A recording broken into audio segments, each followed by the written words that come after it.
할렐루야. 오늘도 이렇게 설 연휴 잘 보내고 주일에 만나서 참 반가운 것 같습니다. 그리스도인이 입은 가장 큰 은혜, 그리스도인이 입은 가장 큰 은혜를 꼽으라면 아마 우리의 죄를 용서해 주신 예수님의 은혜를 꼽을 수 있겠지요. 각자가 물론 받은 은혜는 여러 가지 모양이 있을 수 있겠지만 모두에게 공통적으로 주어진 은혜는 그것 단 한 가지죠. 예수님이 우리를 대신해서 죽으시고 부활하셨다. 그래서 내 죄를 용서해 주셨다라는 그 구속의 은혜. 그것을 꼽을 수 있을 것입니다. 그래서 기독교를 두고 용서의 종교다라고 말하는 사람도 있는 것 같습니다. 우리는 그렇게 우리를 용서해 주신 예수님의 종입니다라고 고백해요. 그래서 예수님의 말씀대로 예수님께서 살아가신 모습대로 닮아가려고 나름대로 노력을 합니다. 그런데 이제 우리가 살아가다 보면은 예수님을 닮아서 살아가기보다는 예수님과 반대되게 살아갈 때가 존재한다라는 것이 이제 우리에게 있어서 어떠한 아쉬운 점이 될 수 있겠죠. 예수님께서는 용서를, 우리의 그 커다란 죄를 용서를 해주신 분입니다. 그런데 우리는 다른 사람을 향해서 용서를 하기보다는 분노할 때가 더 많은 것 같아요. 그래서 이렇게 분노를 하는데 그럼에도 불구하고 나름대로 예수님께서는 저 사람을 사랑하실 거야, 나도 그러니까 저 사람을 사랑해야 돼 하면서 그 분노라는 감정을 억누릅니다. 그런데 이렇게 많이 참아내고 억누르지고 인내하지만 그렇다고 해서 그 사람을 우리가 나를 화나게 하고 나에게 피해를 준 그 사람을 용서한다라는 것은 굉장히 어렵더라라는 것이지요. 그럼에도 불구하고 우리가 그리스도인이라면 우리는 다른 사람을 용서할 수 있어야 합니다. 우리 예수님께서 가르쳐 주신 기도에서도 그렇게 우리에게 이야기를 해주고 있죠. 누가복음 11장 4절 말씀입니다. 우리가 우리에게 죄 지은 모든 사람을 용서하오니 우리 죄도 사하여 주옵시고 우리를 시험에 들게 하지 마시옵소서 하라. 아멘. 우리는 용서할 줄 알아야 합니다. 그것이 죄를 사함 받은 자들이 보여야 하는 태도, 모습, 그러한 것이지요. 그런데 어떻게 해야 이 용서하는 그러한 마음을 가질 수 있을까요? 우리에게 용서한다는 그 마음이 없으면은 다른 사람을 우리가 용서할 방법이 없습니다. 그럼 어떻게 됩니까? 방금 예수님이 알려주신 저 주기도에 완전히 반대되는 삶을 살아가는 것이지요. 어떻게 해야 우리는 그 마음을 가질 수 있을까요? 오늘의 말씀이 우리에게 용서할 수 있는 어떠한 마음과 그리고 그 방법을 깨닫게 해주는 그러한 시간이 되고 말씀이 되고 또 도전이 될 수 있기를 소망합니다. 먼저 그럼 나는 언제 분노하는가, 이걸 먼저 알아보아야 할 것 같습니다. 용서를 하기 위해서는 먼저 내가 화가 나는 사건이 존재해야 될 테니까요. 사람이 분노한다는 것이 어떠한 것인지를 한번 생각해 봐야 될 것 같아요. 우리 한번 예를 들어서 생각해 볼까요?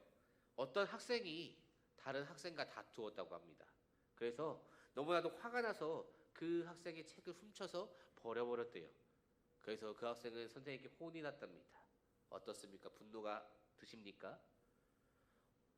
어떻게 친구끼리 다투어서 그렇게까지 하나 하면서 좀 안쓰럽고 안타까운 마음은 들지 몰라도 분노라는 감정은 조금도 생겨나지 않아요. 왜 그렇습니까? 그게 나랑 무슨 상관이죠? 그렇죠? 그게 나랑 아무런 관련이 없어요. 내 동생이나 내 조카쯤만 됐어도 조금은 화가 났을 것 같은데 나랑은 전혀 상관없는 어떤 학생, 그럴 수도 있지. 학생끼리 다투면서 커야지라는 생각이 더 먼저 드는 것 같아요. 다시 말하면은 내가 누군가에게 분노한다는 것은 그 사람이 나에게 피해를 입혀야, 내게 어떠한 피해를 주어야 분노한다라는 것이지요. 그것이 나의 재산이 되었건 나의 육체가 되었건 혹은 나의 감정이 되었건 어쨌건 간에 내게 피해를 주어야 한다라는 겁니다. 내가 가지고 있는 그 사람에 대한 어떠한 기대값이 존재했는데 그것을 미치지 못했건 그런 상황이 되어야만 분노하지, 전혀 누군지도 모르는 사람에게 우리는 분노한다는 것은 굉장히 어려운 일이에요. 누군지도 모르는 사람인데 분노했다면은 조금은 이상하겠지요. 그런데 오늘 2절 말씀에서 우리가 눈여겨 보아야 하는 것이 있습니다. 우리 오늘 본문 2절 말씀을 다시 한번 읽어보도록 하겠습니다. 그가 이 작은 자 중에 하나를 실족하게 할진대 차라리 연자 맷돌이 그 목에 매여 바다에 던져지는 것이 나으니라. 아멘. 오늘 예수님께서는 작은 자가 실족한다라고 말씀하고 계십니다. 물론 우리는 누군가를 실족하게 하는 그러한 사람이 되지 않는 것이 가장 좋습니다. 저는 우리 다니엘 청년부가 그런 사람이 되길 바랍니다. 다른 사람을 실족하지 않게끔 하는, 참 말이 어렵죠. 실족하게끔 만드는 사람이 되지 않기를 소망합니다. 어찌되었건 간에 중요한 것은 믿음이 작은 자들이 실족이라는 것을 한다라는 것이지요. 이 사람들이 실족하고 그로 인해 분노한다라는 거예요. 오늘 주님께서는 한 가지 명령을 내리십니다. 오늘 본문에서 주님께서 명령을 내리신 게 우리 3절과 4절 말씀에 있는데 우리 함께 이 또한 읽어보도록 하겠습니다. 너희는 스스로 조심하라. 만일 내 형제가 죄를 범하거든 경고하고 회개하거든 용서하라. 만일 하루에 7번이라도 내게 죄를 짓고 7번 내게 돌아와 내가 회개하노라 하거든 너는 용서하라 하시더라. 아멘. 7번만 용서하라는 말씀은 아니지요. 몇 번이 되었든지 간에 그가 용서를 구하면 너는 용서하라라는 그러한 말씀입니다. 결국에 이게 무슨 말인가요? 지금까지의 이야기를 잘 종합을 해보면은 믿음이 적은 자와 믿음이 두터운 자가 있습니다. 누가 더 주님의 말씀에 순종할까요? 두터운 자가 당연히 더 순종을 할 겁니다. 그러나 그렇기 때문에 이제 두터운 자는 주님의 말씀에 순종하니까 방금 이 3절과 4절 말씀에 비추어서 저 사람이 내게 잘못을 했을지라도 용서할 수 있습니다. 왜? 그것이 우리 예수님의 명령이기 때문이죠. 근데 믿음이 적은 사람은 어떻습니까? 그 명령을 수행할 수 없어요. 그러니까 내가 실족해요. 그러니까 결국 예수님의 말씀은 나는 용서하라고 했다. 근데 용서하지 않고 실족하는 사람, 이 사람은 결국에 내 명령대로 하지 않았으니 믿음이 적은 자다. 이 말씀을 하고 계신 것이지요. 우리 한번 생각을 해볼까요? 나는 저 사람에게 실족했어요. 그래서 신앙으로부터 조금 멀어집니다. 왜냐하면 실족했다는 얘기는 결국에 내가 믿음이 적음을 드러내는 것이니까요. 그러면은 그래서 내가 신앙생활로부터 멀어지고 믿음 생활로부터 멀어져서 나중에 이 믿음을 흔들리기까지 한다면 그것은 누가 손해입니까? 나를 실족하게 한 사람이 손해인가요? 내가 손해인가요? 내가 손해라는 것이지요. 내가 손해예요. 하나님 나라에도 도움이 전혀 되지 않고 내 영혼에도 도움이 되지 않습니다. 결국에 실족하고 분노한다라는 것은 저 사람에게는 어떨지 모르겠어요. 근데 확실한 건 나라는 사람에게는 분명한 손해라는 겁니다.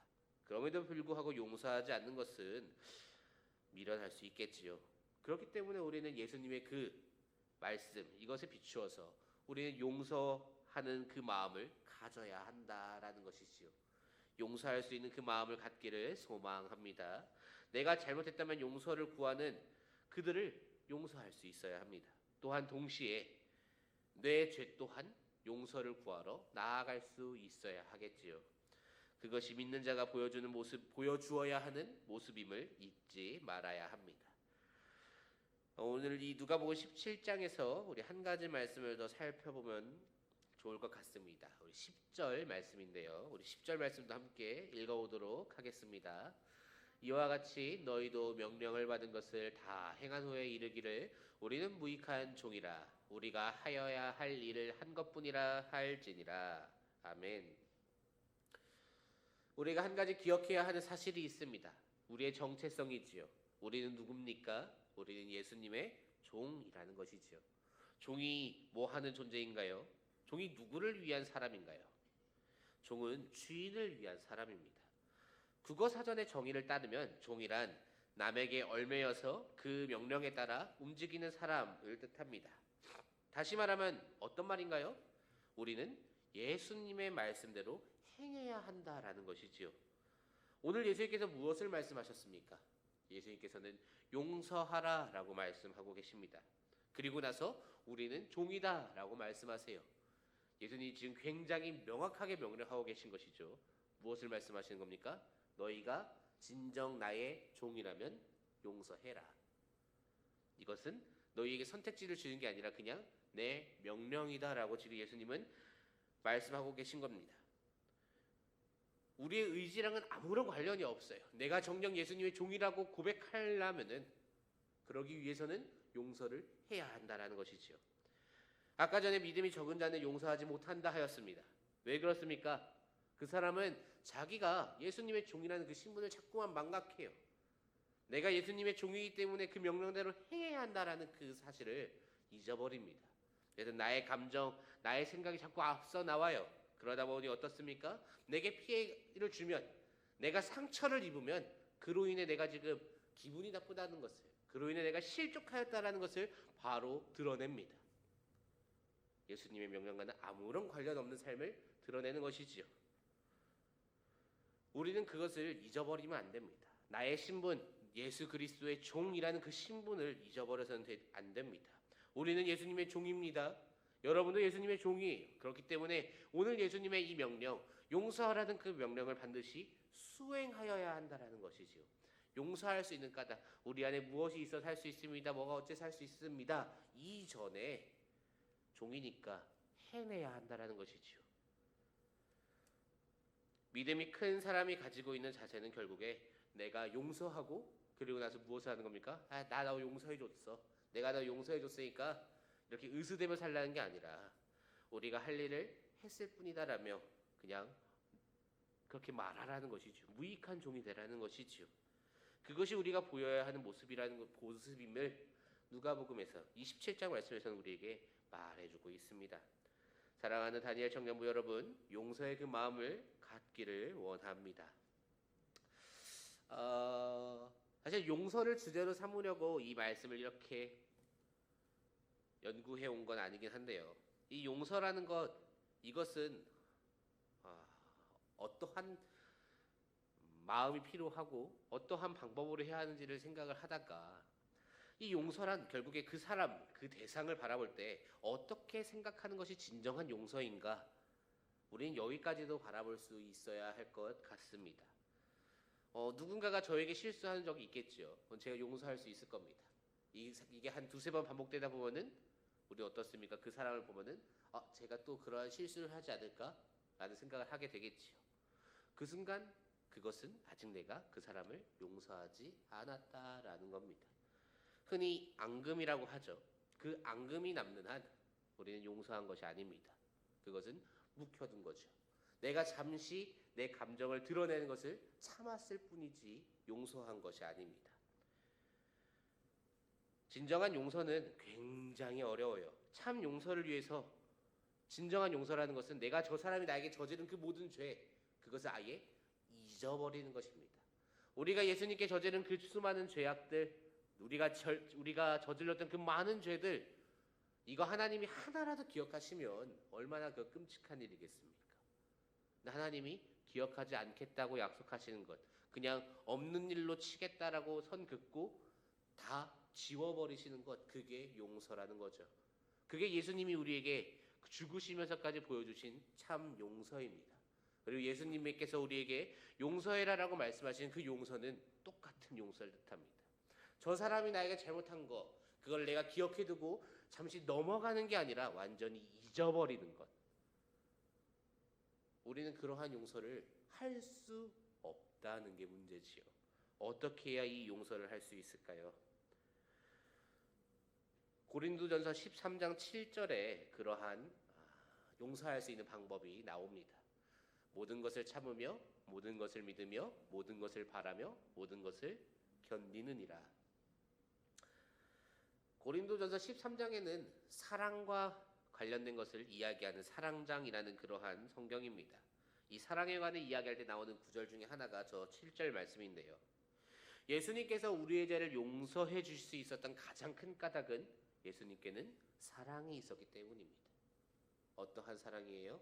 내가 피해를 보고 내 목숨을 잃어야 할지라도 우리를 지켜내겠다라는 그 사랑이죠. 우리도 용서를 위해서 선행되어야 하는 한 가지가 있습니다. 우리 안에 그러한 예수님의 사랑이 동일하게 필요하다라는 것이죠.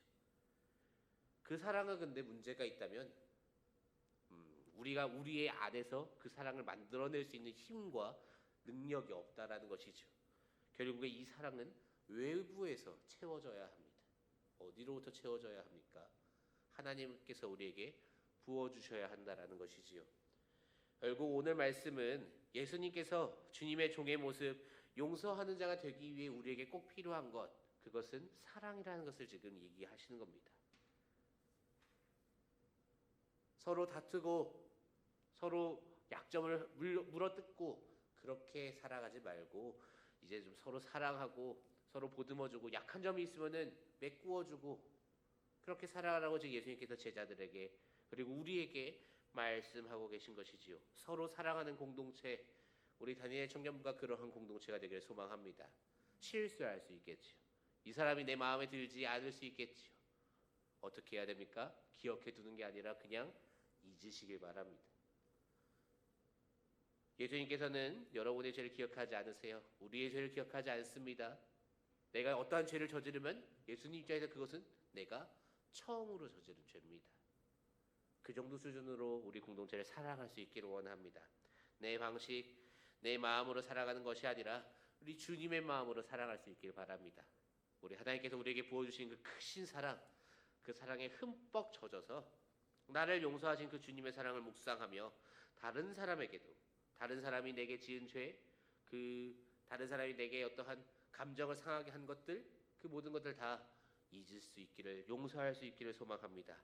그러기 위해 그 사랑, 그 용서, 그 사람까지도 주님의 사랑으로 덮고 함께 사랑으로 세워지는 우리 다니엘 청년부가 될 수 있기를 주님의 이름으로 축복합니다.